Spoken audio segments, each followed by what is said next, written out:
Perú. Del mismo modo, un saludo muy afectuoso de la Facultad de Educación y la carrera profesional de Lenguas, Literatura y Comunicación. Para nosotros es muy grato tenerlo virtualmente, su presencia en este sexto seminario internacional de lingüística y literatura. Una vez más, nuestra gratitud por su aceptación y su participación en este certamen académico. En tal sentido, estamos muy contentos, público participante, tanto estudiantes, docentes, público en general que está en este auditorio de la Universidad Nacional del Centro del Perú.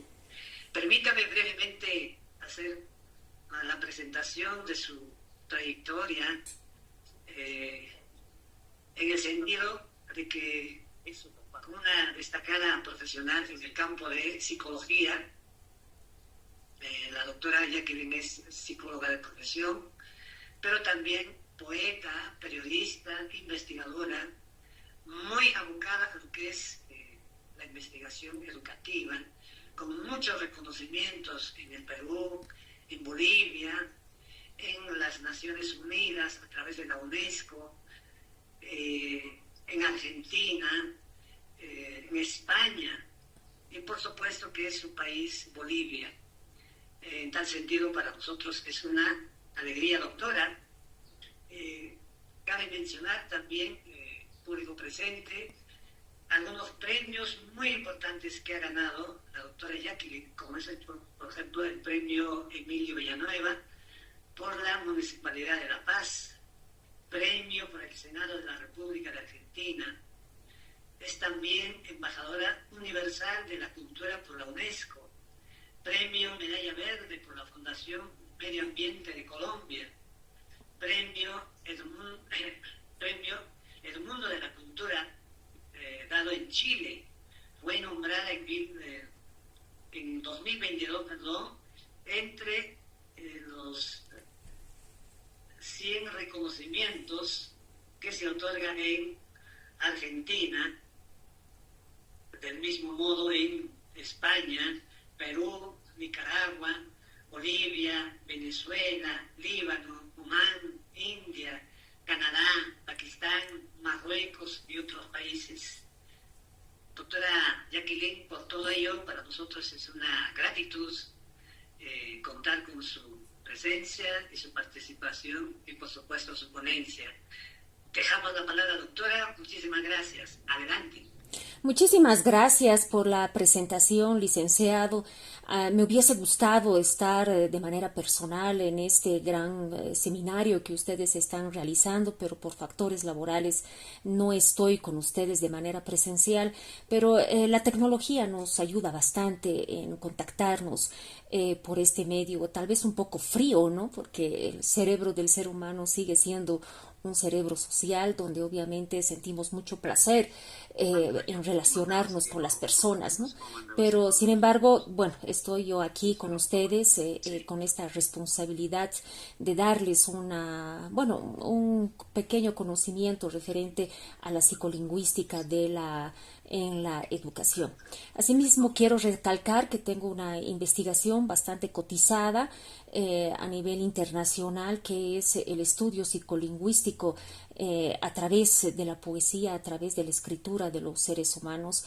Les invito a leer, ustedes pueden escribir mi nombre, es Jacqueline Barriga en Google, y ahí aparece esta investigación. Bueno, asimismo quiero también darles toda mi gratitud, mi felicitación por organizar este seminario. Siempre es importante compartir con los estudiantes, compartir con los colegas este conocimiento, las investigaciones y obviamente también el conocimiento de otros profesionales internacionales, como es mi caso. Así que los felicito, continúen con esta iniciativa y yo como siempre para servirles. Licenciado, gracias.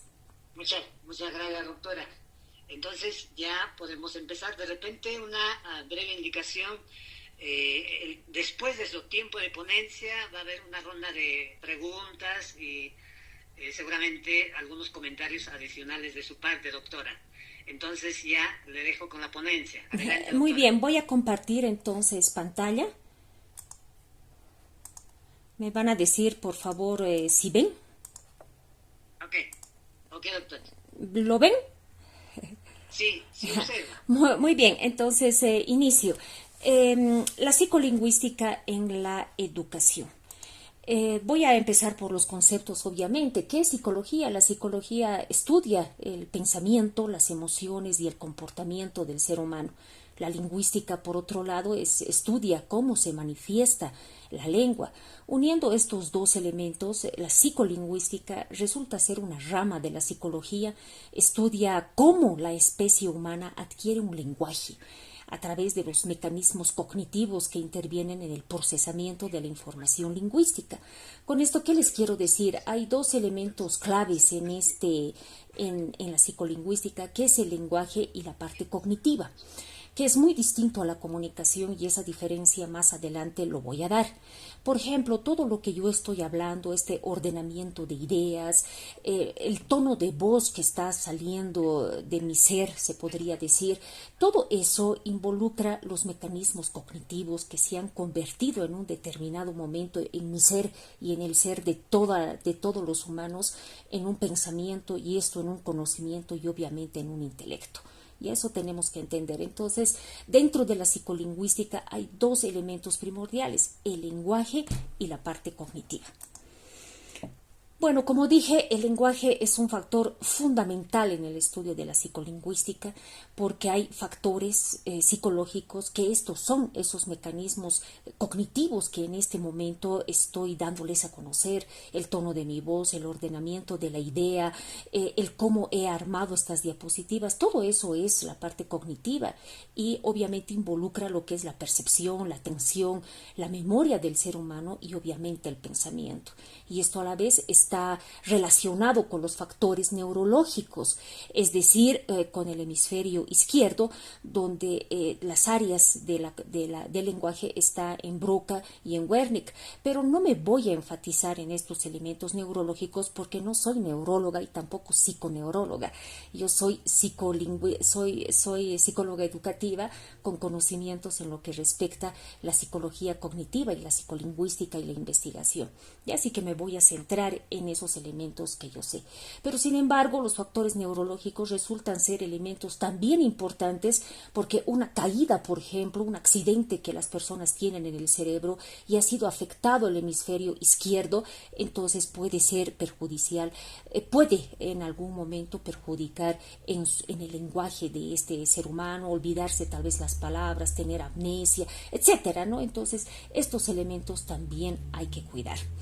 Ya, como dije anteriormente, integra esta integración de la percepción, atención y memoria, que son los mecanismos cognitivos básicos del ser humano. Hay un elemento cognitivo muy importante que los relaciona y los integra todo esto, que es el pensamiento. El pensamiento es un elemento primordial para el lenguaje, porque es un elemento superior a estos mecanismos cognitivos.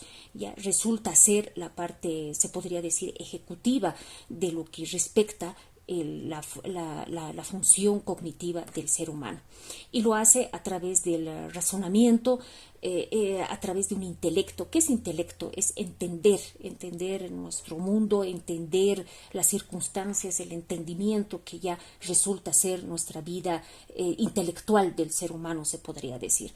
También lo integra estos mecanismos cognitivos a través de la síntesis y la resolución y la resolución de los problemas. O sea, nos sirve, en otras palabras, para sobrevivir y para relacionarnos en un ambiente, que si lo relacionamos con la educación, obviamente es bastante importante para un docente saber hablar, por ejemplo, que su lenguaje tenga una idea, una secuencia de esa información, porque si un docente entra a un aula, por ejemplo, y empieza a gritar a los estudiantes, y comienza por conceptos bastante complejos, y luego se va a los simples, y luego se va al medio, luego al costado, etcétera, y todo un desorden, entonces no llega de una manera adecuada a nuestro emisor, que en este caso son los estudiantes, ¿no? O viceversa, si el estudiante también quiere comunicar una idea a su docente, también tiene que tener estas funciones, estos mecanismos cognitivos que gracias a Dios son habilidades y obviamente las podemos desarrollar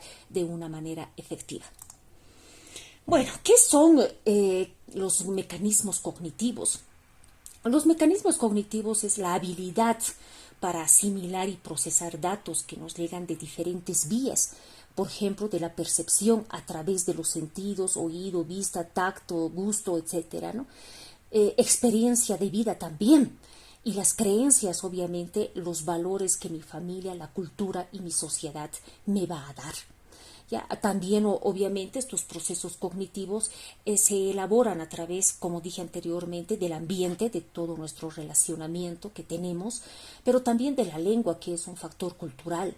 No es lo mismo, por ejemplo, ciertas palabras que utilizamos los bolivianos a los peruanos o el japonés o el alemán, ¿no? Entonces, todo eso también involucra estos mecanismos cognitivos para que mi lingüística y mi psicología se relacionen y se conviertan en un conocimiento y obviamente va a ser parte del desarrollo intelectual mío y obviamente de la experiencia de vida que tengo. Todo esto, estimados oyentes, influye en nuestra conducta, influye, ¿no? Por ejemplo, si yo tengo una creencia de que voy a cruzar bajo una escalera y me va a ir mal, entonces obviamente eso va a repercutir en mi conducta y voy a cuidar que nunca voy a pasar bajo una escalera, por ejemplo, ¿no? Porque tengo esa creencia. Ya, y también se ha convertido en una experiencia porque obviamente siempre que paso me va mal. Un ejemplo, ¿no? Entonces, todo esta información que el ser humano recibe del exterior obviamente va a influir en su conducta. Es de esa manera que la psicolingüística es manejada desde una manera integral, desde la parte neurológica, que ya lo he explicado, desde la parte fisiológica, sociológica, desde la parte de la psicología cognitiva, entre otras áreas de estudio. Bueno, como dije, la parte cognitiva es una habilidad. ¿Qué significa habilidad? Que se puede mejorar a través del tiempo. Por ejemplo, yo hoy no sé jugar fútbol, pero si practico un año, ya el 2024 tal vez no sea una experta, pero voy a aprender estas habilidades que obviamente se van a desarrollar primero en mi cerebro y obviamente según a la información que mi cerebro haya recibido de las habilidades que debe tener un futbolista, entonces eso ya va a ir a mis brazos, ya va a ir a mis pies, etcétera, ¿no?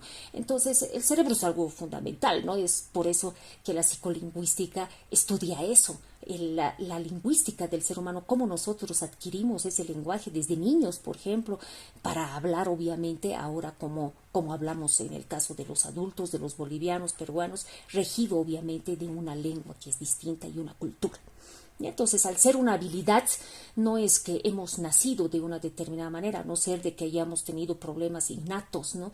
Tal vez algunas afecciones neurológicas que algunos niños obviamente tienen en su lenguaje, la persona tartamuda, o tal vez algunos trastornos, etcétera, que eso dificulta su lenguaje, ¿no? Pero no me voy a ir a la parte patológica, sino a la parte normal, se podría decir, donde obviamente nosotros no nacemos con esa habilidad, la vamos formando a través del tiempo y la vamos mejorando también.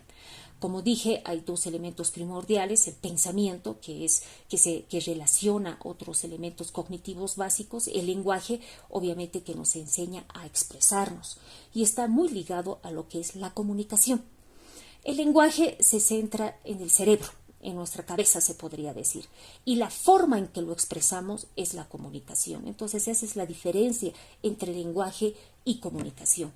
Y si lo relacionamos con la parte educativa, obviamente se incorpora un elemento fundamental que es el aprendizaje, como obviamente que es un proceso cognitivo donde incorporamos esa información a través de estos elementos, y obviamente como va cambiando la información que yo estoy introduciendo en mi cerebro, también va a ir cambiando mi vida cognitiva, y obviamente también va a ir cambiando mi conducta y la relación que yo tengo con los demás. Y si soy docente o estudiante, la relación que tengo con el docente, la relación que tengo con una autoridad o o la autoridad, la relación que tenga con el docente o con los estudiantes o con los padres de familia.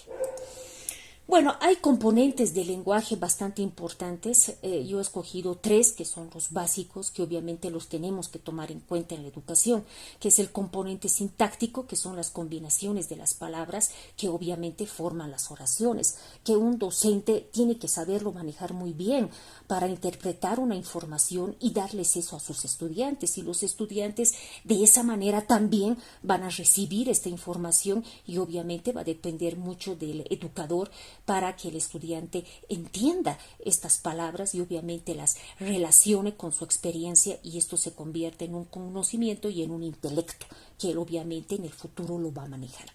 Otro elemento importante es el componente semántico, se refiere al significado de las palabras y variaciones, y eso el educador tiene que tener mucho cuidado porque a veces ciertas palabras, la palabra tiene un componente emocional importante y depende obviamente cómo lo manejes para llegar a tus estudiantes. Tal vez algunas palabras resulten ser para el estudiante perjudiciales o resulte ser una ofensa. Entonces todo aquello hay que fijarse, por eso hay que saber hablar bien, hay que saber utilizar las palabras correctamente, los sinónimos, los antónimos y obviamente este elemento emocional que va a manejar toda la educación, ¿no? Que más adelante obviamente les voy a dar más profundamente este elemento y ejemplos.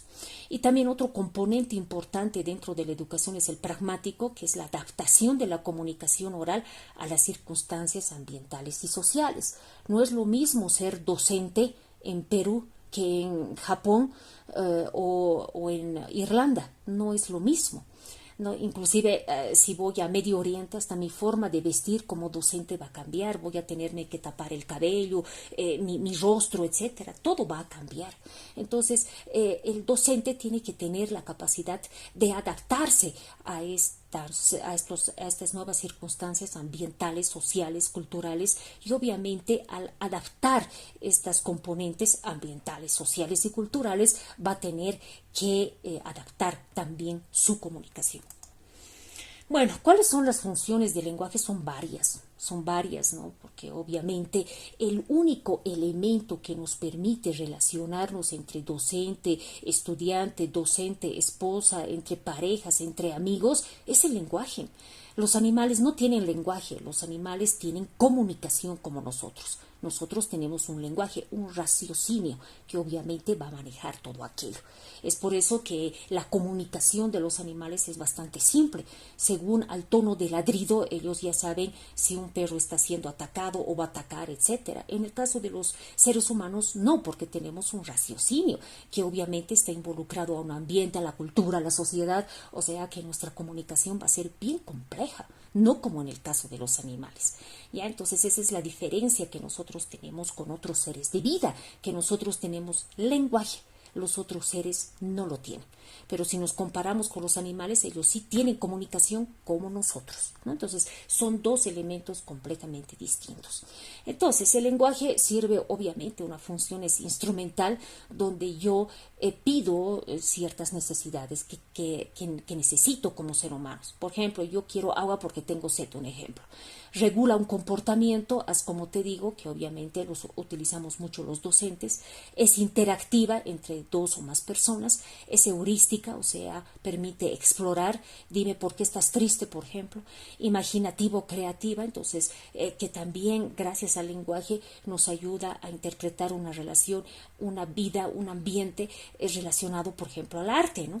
Y esto utilizan mucho los escritores, utilizamos mucho los poetas, novelistas, cuentistas, este lenguaje creativo, este lenguaje imaginativo que va a hacer que nosotros compongamos otros elementos, ¿no? De manera escrita como oral. También personal, donde yo me puedo identificar, hola, yo soy Jacqueline Barriga Navas, soy psicóloga, ¿no? Y representativa, obviamente, un intercambio de emociones, de pensamientos y de sentimientos, como es, tengo algo que decirte, o tú qué opinas, tal punto, ¿no? Bueno, como dije anteriormente, el lenguaje y la comunicación están muy relacionadas. El lenguaje es la parte cognitiva que está en nuestro cerebro que Él va a ordenar nuestras ideas, va a ordenar nuestra memoria, nuestra atención, que esta memoria, la atención y la percepción como nuestro pensamiento pueden ir mejorando, son habilidades. Es por eso que hay algunas personas que tienen, y decimos, ¿no? Tienen memoria de elefante, o sea, que tiene una habilidad desarrollada en la memoria. Y eso no es que él tal vez lo ha adquirido de manera innata, porque tal vez ha heredado de sus padres, pero también nosotros lo podemos mejorar a través de ejercicios cognitivos, mejorar nuestra atención, mejorar nuestra memoria, etcétera, ¿no? Entonces, como son elementos, obviamente siempre y cuando no estén dañados neurológicamente, entonces los podemos perfeccionar, efectivizar. Y obviamente eso va a ir a la comunicación, a la forma en que yo transmito de manera verbal, como lo estoy haciendo ahora, de manera escrita o de manera no verbal. Yo en este momento me estoy expresando de manera verbal y no verbal. Ustedes no estarán viendo el movimiento tal vez de mi rostro, de mi cuerpo, pero el tono de voz dice mucho de mí.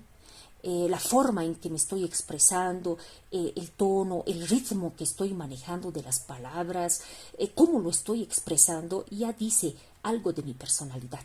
Ya entonces estos elementos tenemos que saberlos manejar muy bien como educadores y también como seres humanos, porque en la educación, si bien hay un tipo de comunicación, pero ese mismo tipo de comunicación lo vas a emplear en un aspecto social. Así que es importante que como seres humanos en general, fuera de que seas docente o estudiante, perfecciones estos elementos, porque es la única manera de relacionarnos con otros. No existe otra manera para relacionarnos con otro ser. Inclusive para preguntar la hora, ya el tono en que yo tengo, la forma de ser, obviamente va a ocasionar una reacción en el otro. No es lo mismo acercarme a una señora y decirle, oiga usted, ¿qué hora tiene? No es lo mismo a decirle, señora, disculpe, ¿qué hora tiene? Entonces, ahí también en la forma en que tú te expresas, demuestras tu personalidad. Ya, bueno, aquí he puesto un pequeño dibujo, como ustedes lo pueden ver, una marioneta. Ya, el lenguaje vendría a salir esta mano que maneja a la comunicación, el cómo lo va a hacer. El lenguaje del ser humano, todo lo que ahora yo estoy expresando, por ejemplo, ha empezado en mi cerebro, en la parte cognitiva ha empezado. ¿Ya? Y mi tono de voz, las palabras que estoy empleando, etcétera, lo maneja mi cognición, o sea, mi lenguaje. Ya en otras palabras, se ve así el lenguaje y la comunicación. El lenguaje es esta mano, ya, que maneja como marioneta cómo se tiene que mover, que en este caso es la comunicación, ¿no? ¿Y qué mostramos al exterior? La comunicación. Mostramos, pero el lenguaje se queda oculto en nuestro cerebro, obviamente, ¿no? Pero lo que nos hace demostrar cómo somos es la comunicación. Lo que vemos es la comunicación a través de esta verbalidad y la no verbal y la parte escrita.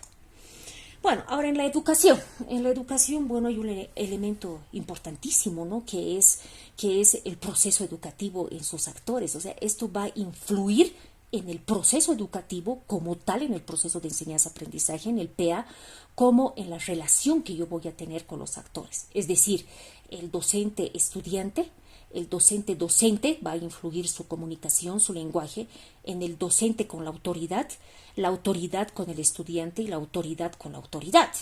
No es, y obviamente aquí representa elementos emocionales importantes. No es lo mismo la comunicación de un docente a un docente amigo. Ya que sea tu gran amigo, un docente. No es lo mismo porque la forma en que tú hablas va a cambiar, ya inclusive la emocionalidad que tú le vas a poner en ese lenguaje. Tú le vas a decir, hermano, por favor, ayúdame o colaborame o suplime, ¿no ve? Ya, entonces, hasta el tono de voz, el cariño que le vas a poner es distinto a un docente que le vas a hablar a otro docente que no es tanto tu amigo, ¿no? Y además es medio antipático y no te cae bien. Entonces, influye la emocionalidad en el ser humano. Asimismo, la cultura. No es lo mismo, por ejemplo, algunas palabras que yo puedo emplear que pueden ser un insulto de República Dominicana y en Bolivia no es un insulto. Por ejemplo, decir ignorante en Bolivia es un insulto, ¿no? Pero si tú dices ignorante en Japón, simplemente significa de que alguna temática no la sabes manejar bien. No es un insulto, pero en Bolivia decir un insulto, o decir que eres un ignorante es pues el gran insulto, es como decirte que eres lo peor de un ser humano, ¿ya? Entonces eso obviamente va a diferenciar de la cultura, también la preparación intelectual. No es lo mismo, por ejemplo, que hable un doctor con un zapatero, y eso no lo digo por discriminación, simplemente lo digo de que obviamente las palabras que va a emplear para la otra persona, para que le entienda, van a ser más simples que hablar, por ejemplo, con otro doctor, como es él. Un ejemplo, ¿no? Y la edad también interfiere, no es lo mismo hablar con un niño que hablar con un adulto. No es lo mismo educar a un niño sobre el cosmos que educar a un joven universitario como ustedes del cosmos. No es lo mismo, entonces interfiere. Y interfiere también las habilidades que tú tengas. Yo conozco docentes, y no quiero enfatizarme mucho en esto, pero es como un ejemplo, ¿no? Que saben investigación, son muy capísimos para escribir, son bastante expertos para hacer sus escritos, tienen buenos valores, son muy éticos, pero no saben explicar, ¿no? Te explican y te confunden más. Entonces aquí está faltando las habilidades cognitivas, el orden de sus ideas y el orden cognitivo, obviamente, que tiene que manejar de una idea, de un pensamiento para transmitir al otro. ¿Ya? Entonces son habilidades. Asimismo, hay habilidades verbales y escritas. No es lo mismo escribir que hables. Es bien fácil que hables, pero a ver que yo te diga, estudiante, todo lo que tú digas lo pones en un papel, se les va a dificultar, porque ahí se requiere otras habilidades para escribir. Es por eso que otras habilidades más complejas y superiores. Es por eso que hay muy pocos que no les gusta escribir, que se les dificulta. Entonces son habilidades que como seres humanos y como educadores y como futuros profesionales tenemos que incentivarnos a nosotros mismos y obviamente perfeccionarlos, porque la única forma de éxito en el ser humano empieza en el lenguaje, en la forma en que te expresas, tanto verbal como escrita, y cómo ordenas estas ideas y no me das una idea, todo un desbarajuste, todo un lío, porque no te voy a entender. Yo necesito en la educación que las personas sean claras y que tampoco, y aquí también interfiere la autoestima, ¿no? Hay algunos docentes que por creerse los grandes doctores utilizan palabras muy rebuscadas, no utilizan palabras bien técnicas, etcétera, para hacerse a los muy interesantes. Pero sin embargo, en la educación tenemos que utilizar palabras simples. Lo que es más simple va a llegar mejor al estudiante, y así la decodificación que el otro tenga de la información que le estoy dando también no va a ser tan conflictiva, va a ser más simple para él, entonces ambos nos vamos a entender bien, ¿no? Esa es la relación que el lenguaje tiene con la educación. Ya, habíamos dicho que el lenguaje es obvio que tiene relación con la comunicación. ¿Qué es la comunicación? Es pues es todo comportamiento ya que se ve.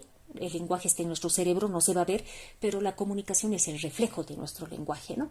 Es todo comportamiento y transmisión recíproca de información, sentimientos, emociones, actitudes, deseos entre dos o más interlocutores, con una secuencia de un comportamiento verbal y no verbal. Como había dicho, ustedes me están escuchando, no me están viendo, pero igual estoy utilizando un tono de voz, estoy utilizando un ritmo, ya mi voz, ¿no? Entonces todo eso es parte de la comunicación no verbal, que sin verme ustedes ya pueden decir qué clase de personalidad tengo, si estoy renegada, si soy una persona dulce, sensible, etcétera, sin verme, ¿no? Entonces esa es la comunicación no verbal. Y la verbal obviamente son las palabras que estoy empleando, ¿ya? Y la parte cognitiva son las ideas que les estoy dando de manera ordenada.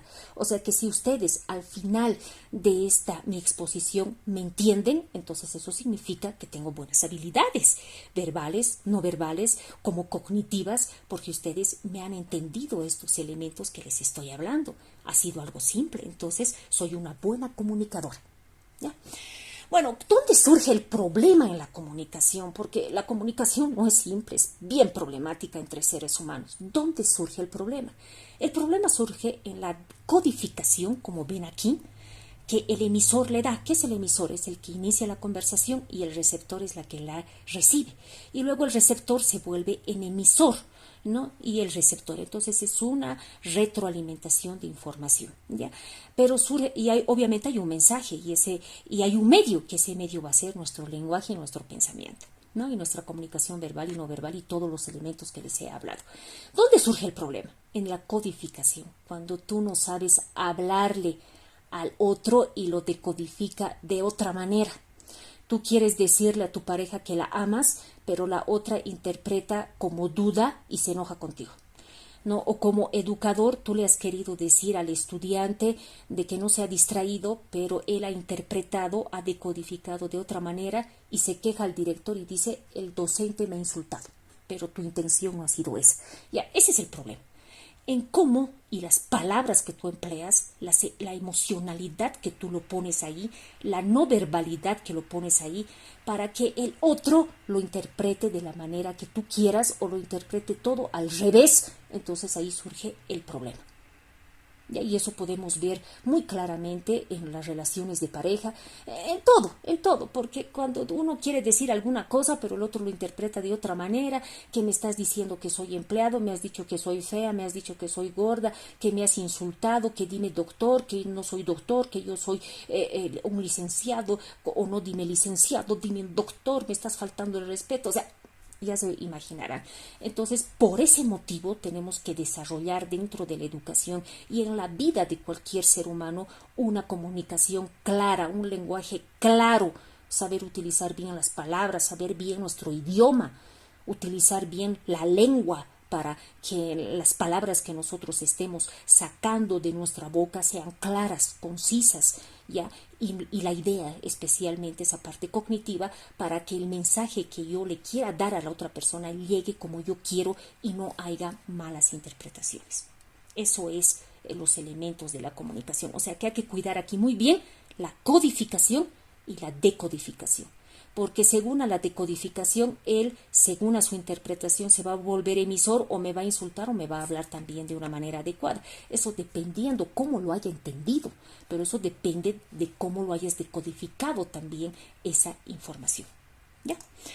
Bueno, aquí hablamos de la comunicación verbal y no verbal, que son elementos importantes. Aquí la no verbal no simplemente es el tono de voz, etcétera, sino el cómo te vistes, el cómo te sientas, el cómo es tu postura.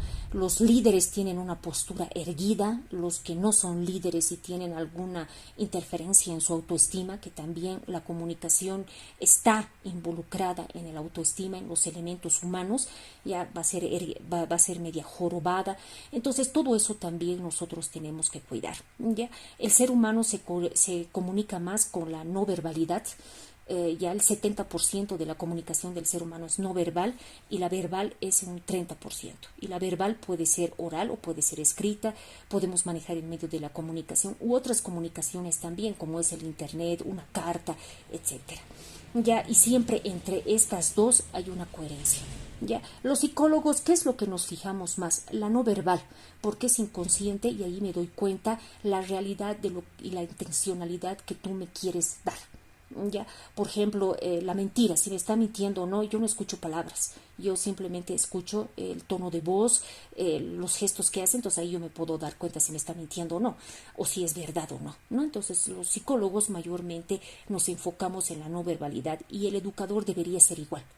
No es lo mismo que un borracho venga y te diga, yo no he bebido ayer, pero sin embargo está rojo, su piel está roja, está intoxicado. Entonces tú te puedes dar cuenta y decir, no, tú has bebido porque tu piel está así y además tu voz está media temblorosa. Entonces, bueno, entonces son elementos que nos podemos dar cuenta de una manera más fácil. ¿Ya? Entonces la no verbalidad tiene que prevalecer para enfatizar para efectivizar nuestras habilidades de comunicación y lenguaje. Bueno, ¿cuál es el alcance de la comunicación? Como ya dije anteriormente, hay dos elementos. Lo podemos mejorar y también lo podemos innovar, que a través de la tecnología ahora lo estamos haciendo. Tal vez antes de la pandemia yo no hubiese podido comunicarme con ustedes de esta manera tecnológica, ¿no? Porque mayormente era todo presencial. Pero gracias a la virtualidad, gracias al COVID, que no es todo malo, nos podemos ya interrelacionar por este medio. ¿Cómo se mejoran las habilidades? Tenemos que mejorar no solo las habilidades cognitivas, las habilidades de comunicación verbal, no verbal, sino también la salud mental. Como les había dicho anteriormente, interfiere en nuestra comunicación la emocionalidad, y al hablar de emocionalidad estoy hablando de salud mental. Una persona que tiene una autoestima sobredimensionado, que se cree un dios, obviamente va a ser más agresivo y va a ser más iracundo. Entonces el tono de voz que va a emplear, la comunicación, la forma, va a influir en su emocionalidad. Una persona renegada no es lo mismo que una persona tranquila, la forma en que se comunica. Entonces todo eso tenemos que saberlo controlar. ¿Y qué se tiene que controlar? El estrés, la ansiedad, que son los elementos fundamentales que en la actualidad están sufriendo desde los niños, y el control de las emociones, ¿no? Porque no es lo mismo expresarse renegando que expresarse de una manera tranquila. Y si eres muy renegón, pierdes a veces el control y te atufas. Entonces dices cosas que no querías decir, pero ya lo has dicho y el daño ya está hecho. Y la denuncia también, si es que lo has hecho con una persona complicada, ¿no? Entonces hay que saber controlar esas emociones, hablar de la inteligencia emocional, etcétera, dentro de la educación. Ahora, ¿cómo lo podemos hacer? Hay 4 elementos que yo lo practico y me ha resultado muy bien en mi vida en general. Primero, la meditación. La meditación, ustedes saben que es una comunicación interna que uno tiene, también puede mejorar esta cognición. En los últimos años ha crecido el número de investigaciones que estudian los efectos de la meditación en los procesos cognitivos, porque los tranquiliza. La meditación requiere una concentración y una atención consciente, ya que como hemos dicho, tiene una gran capacidad para crear nuevos enlaces conmigo mismo, y obviamente eso va a favorecer en el exterior, en mi vida en mi vida interna, y eso va a reflejar en mi vida externa, ¿no? La investigación, estas investigaciones parecen respaldar esta idea, y se ha relacionado la meditación con mejoras en la atención, en la memoria, en la función ejecutiva, es decir, en el pensamiento, la velocidad del procesamiento y cognición general, ¿no? Entonces es un elemento primordial, porque esto alimenta nuestra espiritualidad además, pero también obviamente ayuda a mejorar nuestros niveles de cognición. Hacer ejercicios por lo menos unos 45 minutos, ¿no? Es algo bastante importante que aquí les tengo. 45 minutos 3 veces a la semana, y mejor si son ejercicios de fuerza, alzamiento de pesas, etcétera. Es bien importante hacer ejercicios porque oxigena el cerebro, oxigena esa parte neurológica que había hablado, ¿ya? Entonces ayuda a que estemos más tranquilos, mejora el estrés, mejora nuestra salud mental y mejora nuestras habilidades cognitivas. Hay otro elemento también importante, que es la asertividad. Ser asertivos implica ser una persona que sabe comunicar lo bueno y lo malo, pero utilizando las palabras correctas en el momento correcto. Y además además tiene relación con los derechos de las personas, a defender los derechos. Una persona agresiva va a defender sus derechos y va a decir: oye, yo no voy a permitir que me digas esto, ¿no? Que a una persona pasiva, que tal vez por evitar problemas lo deje pasar. O sea que aquí en la asertividad influye el autoestima. Y les pongo un ejemplo. Hay cinco claves para ser asertivos, que obviamente lo tenemos que practicar, como las habilidades de comunicación, de lenguaje y las habilidades cognitivas. Se mejora a través de la práctica, porque son habilidades. Entonces estos elementos también los tenemos que practicar, ¿no? Ser asertivo no es fácil. Ser asertivo requiere tener un buen nivel de autoestima, tener control de tus emociones, tener empatía, para que seas un ser humano asertivo, y obviamente esto te va a llevar a un liderazgo. Ejemplo de asertividad: describa la conducta. A ver, un ejemplo: cuando estoy hablando contigo y no me pones atención, describo la conducta, ¿no? Expreso mis sentimientos. Yo me siento mal, pienso que no te interesa lo que estoy contando. En vez de decir: tú siempre me tratas mal, tú siempre no me tomas atención, tú siempre estás con tu celular. En vez de recriminar, el ser asertivo es expresar en primera persona lo que yo siento, expreso la conducta, que es lo que no me gusta, expreso mis sentimientos, que obviamente esto está mal para mí. El tercer punto es crear empatía.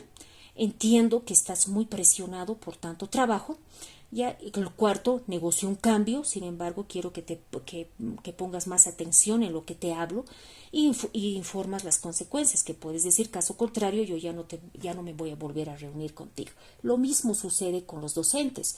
Ya describo la conducta. Si tú sigues hablando, José, ya expreso mis sentimientos, eso me molesta mucho, ya porque obviamente no me dejas expresar como quería, me distraes también tú a mí, seguramente distraes a tus compañeros, crea empatía, seguramente estás muy aburrido, muy cargado con otros trabajos, negocio el cambio, sin embargo yo prefiero que apagues tu celular,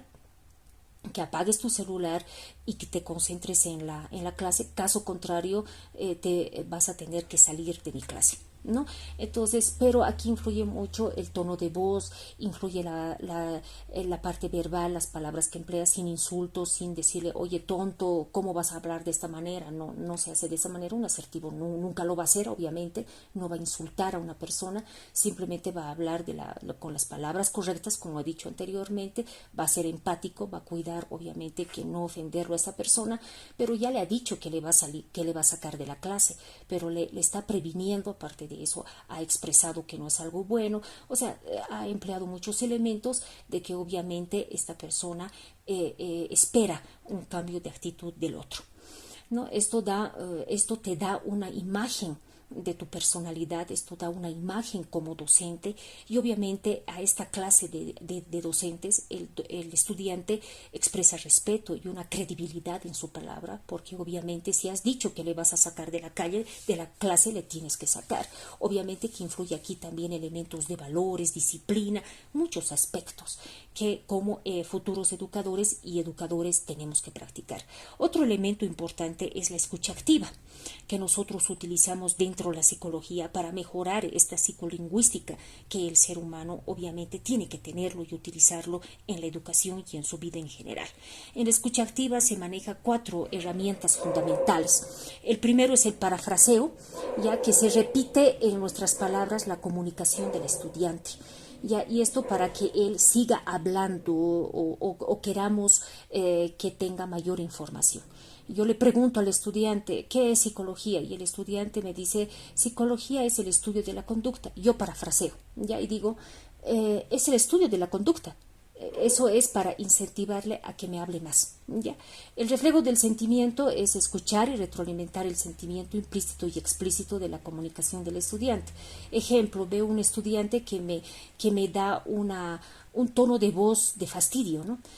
Yo le pregunto, ¿qué estás haciendo? Y él me responde, nada, de una mala manera, ¿no? Entonces, yo ahí como docente, como ser humano, no me tengo que alterar. Yo tengo que agarrar el sentimiento y decir, me parece que estás renegado, ¿no? Entonces, no agarras la palabra de manera personal, sino agarras ese sentimiento. Bueno, y esto lo tienen que practicar y yo les voy a dar algunos libros al final, que esto obviamente son talleres que se hace de días, ¿no? Que yo me brindo a darles, ya, pero ahora yo les estoy hablando de una manera completamente general para mejorar esta parte de la psicolingüística, nuestra forma de comunicación con los demás y obviamente desarrollar estas habilidades que nos van a hacer mejores personas y líderes, ¿ya?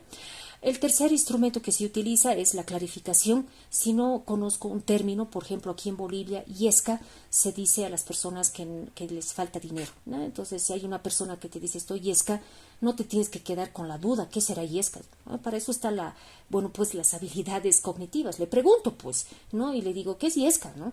Para que yo prosiga una buena educación, una buena comunicación y además que sea clara. Se clarifica alguna palabra que no entiendo, se dice y se pregunta. Y el resumen es hacer una síntesis de lo más importante que se ha dicho. Bueno, entonces estamos quedando que la próxima clase va a ser el día martes a las 3 de la tarde en punto. Yo voy a esperar 10 minutos solamente a los atrasones y luego voy a cerrar la puerta. En eso estamos quedando. Muy bien, entonces así es, ¿no? Entonces dejas claras las cosas, ¿no? Entonces son 2 elementos que se tiene que utilizar mucho en la educación, tanto la asertividad como la escucha activa. No, y no solamente en la educación, como les dije, sino en la vida en general. Bueno, con referente a la innovación en la comunicación, ya estoy terminando y luego posteriormente ya voy a recibir sus preguntas de ustedes, es de que se puede innovar el lenguaje y la comunicación dentro de la educación, y eso ha pasado mucho en el COVID-19 y les voy a poner ejemplos. Han aparecido en los colegios brigadas educativas porque había mucha desinformación y eso nos creaba estrés y ansiedad. Entonces han creado brigadas educativas bastante interesantes donde se hacían investigaciones referente a este mal que obviamente a todos nos ha perjudicado del COVID-19. Luego se ha construido materiales con un contenido y experiencia, reportajes, cuestionarios, etcétera. Ya se ha utilizado ciertas herramientas tecnológicas, el Facebook, Instagram, el Twitter, etcétera, y obviamente ha existido un lenguaje motivador para seguir adelante, ¿no? Y obviamente todo esto también dentro de estas brigadas educativas se ha incursionado mucho las redes sociales, el WhatsApp sobre todo. Obviamente que la interacción ha sido de una manera más tecnológica, ¿no? Y la tecnología sí nos ayuda a innovar en el lenguaje y comunicación, que eso tiene que utilizarlo mucho ahora el profesor. El docente que no sabe tecnología es como una persona obviamente ignorante en esta temática que se está quedando atrás, ¿no? Lastimosamente ahora los educadores tenemos que saber bien manejar el lenguaje y la comunicación de manera social, como lo he hablado, pero también de manera tecnológica. Bueno, asimismo tenemos que incluir, y como les dije anteriormente, un lenguaje motivador, porque las palabras tienen emociones, las palabras no son imágenes, no son inocuas, la palabra tiene vida, ¿no? Entonces contiene energía en su significado. Cambiando tu lenguaje mejoras tu imagen como ser humano y es un vehículo obviamente para mejorar nuestra interrelación. Con un vocabulario estimulante mejoras el ambiente que se crea alrededor, palabras influyentes emocionalmente en los demás, y obviamente esto modifica la percepción que tengo de la otra persona. Ya, entonces estas emociones que tiene el lenguaje como la comunicación ocasionan un cambio en nuestro cerebro y obviamente mejora nuestro estado de ánimo y llegamos incluso a una felicidad, a estar bien con una persona. Por eso nos gusta relacionarnos mucho con otras personas, nos caen mejor otras personas obviamente, porque esta persona es posible que maneje mejor su lenguaje y su comunicación, ¿no? Aquí les pongo así algunos ejemplos, solamente algunos, porque hay muchísimas palabras, ¿no? Las palabras negativas que no deberíamos pronunciar es el pero. Para eso lo podemos cambiar como una palabra positiva, sin embargo. En vez de decir todo está mal, no, o todo no, ya, entonces tener una palabra esperanzadora, se podría decir, y decir en vez de no, todavía. ¿No? Asimismo, palabras de afirmación. En vez de decir, si escribo un libro sería sobre felicidad, sería mejor ponerlo, cuando escriba un libro será sobre la felicidad, porque el otro te da una duda, el otro te da una parte certera, una parte asertiva, se podría decir. En vez de decir, no hagas ruido, podemos decir, aquí se debe hablar con voz baja. En vez de decir esto está mal, pésimo, podemos decirlo, inténtalo de nuevo, ¿no? Entonces son palabras positivas que obviamente van a mejorar nuestra relación interpersonal con el mundo. No, Luis Castellanos es un autor de un libro que se llama Educar en lenguaje positivo, y él dice que las palabras, ¿qué palabras utilizar? ¿No? Hay muchísimas, ¿no? Pero él dice aquellas que sirvan para motivar y fortalecer al oyente sin engañar ni dar una sensación de falsedad. Ser también además con una actitud de serenidad, alegría, amistad, amor, cooperación. Todas esas palabras obviamente van a mejorar en tu comunicación, ¿no? Siempre manejando una información positiva, no siempre ser muy pesimista y manejar todo lo malo, que ese docente es bien malo, ¿no? Siempre hay que sacar los aspectos positivos de la vida, de las personas, de nuestros estudiantes. Asimismo, manejar esto de la tecnología. En el COVID-19 se ha manejado muy bien el lenguaje y la comunicación como un elemento didáctico, ¿no? Han utilizado, por ejemplo, esta página Pictoline, que utiliza famosos dibujos y cómics para entender qué era el virus, por ejemplo, u otras enfermedades. Y esto también se puede utilizar en nuestra comunicación ya en el proceso de enseñanza-aprendizaje, entre otros. Asimismo, se han creado datos